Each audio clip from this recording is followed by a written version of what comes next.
Finally get paid for the get down. You can't tell me shit now about time. Do you know how many lines I done put down? Vibes I done sent out, but we ain't hit the dig. I'll up the market till they come red carpet the kids. Success still the target, soon I'll be crossing that bridge. But can't bring everybody with me, family only. I got some people think I owe a favor, barely know me. That's why my focus on the road, it's all I know. I see them sticking close to play the wall and watch my...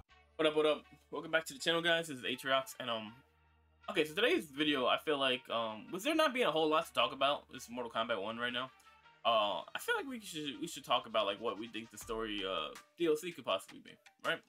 So, if we're going by the endings, right, and like, I believe Mortal Kombat 1's writer came out and said the endings are canon, so I'm assuming that they're gonna tie directly, into the story DLC, and obviously, like, you know, if they don't impact the story DLC, then obviously that's gonna mean like the story DLC could be something completely different. But I'm going into this with knowing that, you know, was not knowing, but like just assuming that the endings play a part with the story DLC, right? So I feel like the main points that I have for this is just like some notes that I took from rewatching all the endings for Mortal Kombat 1 and just kind of like taking out like the important parts, right? Onaga being supposedly being freed and tamed by Chao, Scorpion, Mary Harume, and starting the Shiryu to battle with the Lin Kuei, Sub-Zero turning the Lin Kuei into cybers, Shang and Quan Chi delving deeper into dark magic, and I think will ultimately join Havoc. I think Shujiku turns evil eventually, because like I feel like there's been a lot of bad guys turning good, but I don't think we've seen good guys be bad yet, so that could be interesting. Maybe we see one or two characters on the bad side in this game. And then Liu Kang's consequences for reclaiming his ability, I feel like plays a part, and Jax becoming an FBI agent is also, I think, important, because he's not in the military anymore. And then Ashura creating the New Order of Light and freeing Serena. Okay, so that's like the main, I feel like the major parts in it, and I think they're gonna play a part in the story, but not anything significant. I think the most significant part, if I had to say out of any of these, is Onaga, right? I feel like Onaga would play is interesting out of all of them, just because I feel like what could happen in the story is Onaga he'll technically be tamed, but I think he breaks free eventually, and then he takes over the spot as the big bad, because now Onaga is freed, and now Onaga has no one to control him. He's not imprisoned or anything like that, and I think he ultimately becomes like the new big bad towards the end of the story. Because I think Havoc is, I think he's a more chaotic figure, but I don't think he screams big bad. You know what I mean? Like he's like I like Havoc. I think he's cool, but I don't know. I just don't see him being like, at the end of the day, being the big bad that we have to fight. Like, he'll be there, maybe like a sub-boss type thing. Like, I can see that happening, or maybe he works for Onaga. I don't know how that could play out. This is just my personal opinion. Like, I'm sure there are people out there that believe that Havoc could play a good villain role, and I think I mean, it's possible depending on like how they do the story. I think with Onaga being freed, I feel like we could get what we want. Because, you know, a lot of people thought that Onaga was gonna be the big bad, and not the Deadly Alliance. Denied.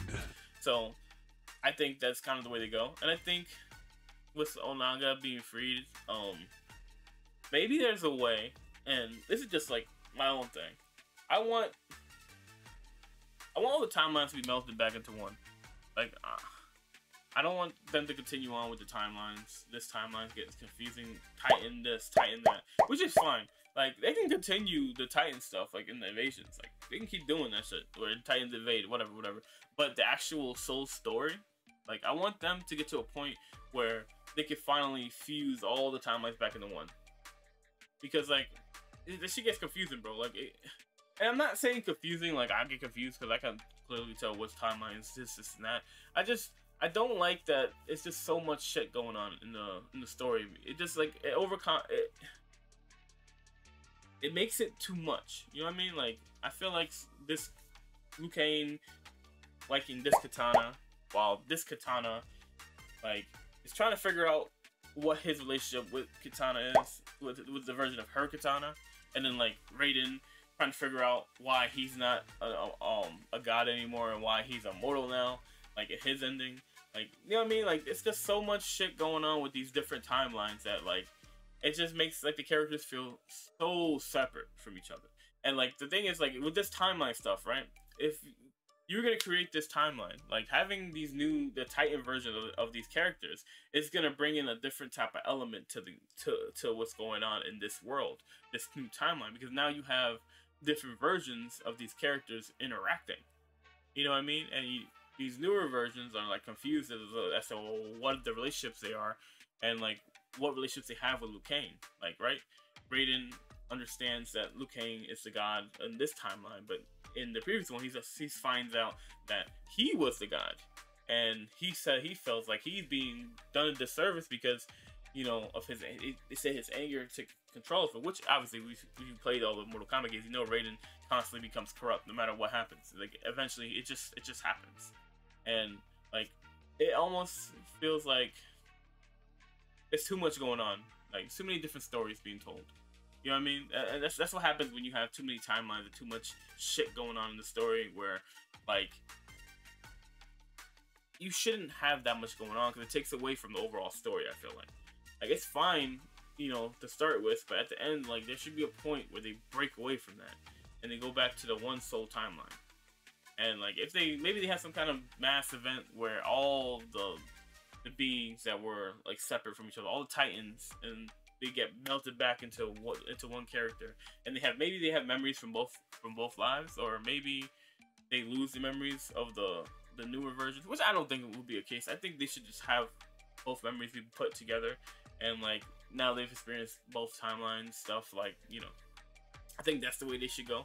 At the end of the story, have some kind of event where that happens, which I would be satisfied with that outcome, and then like we just go and tell more Mortal Kombat stories in the next game. You know what I mean? So for now, I hope that gets to a point where that happens, where all timeline stuff is just one game only and not multiple games. Because, you know, I feel like timeline stuff could take away from like newer characters being introduced, like new big bads. Like, you know, Chronicle was an interesting big bad, but there's other stuff, like big bad stuff that can be created to like really progress Mortal Kombat into higher tiers. I feel like with this game, especially with Mortal Kombat, some timeline stuff, I feel like kind of puts a lot of people off. You know what I mean? Because like, you know, people's like, okay, everybody does timeline stuff, like whatever. But like multiple characters from different versions of characters, like that gets boring after a while. You know what I mean? Like it's fine for one game, but don't like make that be like where you guys go forward. Like, because I know in Mortal Kombat, there's so much stuff and more characters that you guys can do to really like, you know, keep going and be more innovative and more creative with the characters. I just like, okay, I kind of like went on a tangent there about that part, but just because I think it's important to understand that timeline stuff should not be more than one game. That has to be one game only. But yeah, I think a lot of the other character stories are going to tie into the story. They're gonna have like little subplots, like Reptile trying to find out who initiated the order to kill all the babies who were shapeshift and how he was able to survive that. Maybe he finds that out. The Charkatans finally getting some help from the government of Outworld, with Melina really revealing that she's also afflicted with Tarkat. Like, I think a lot of these stories are gonna play like subplots, but I think the majority of the stories should be about they're gonna fight either gonna be Onaga or Havoc. I think Onaga being prevalent in the endings of Rico and Shao Kahn is important because it's like multiple endings. So I think that's the route that they could go. But you know, that's just kind of like where I'm at with it.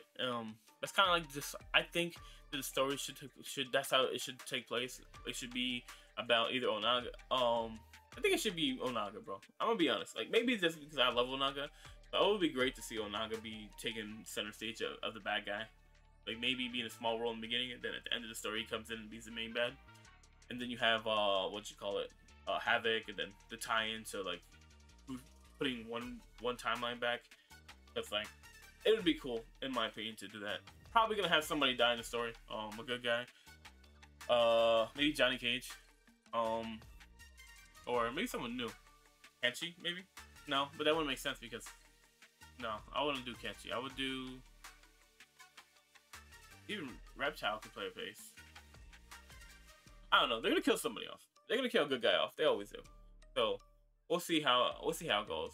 Like, I mean, I guess in the story chapter for MK11, no one really died.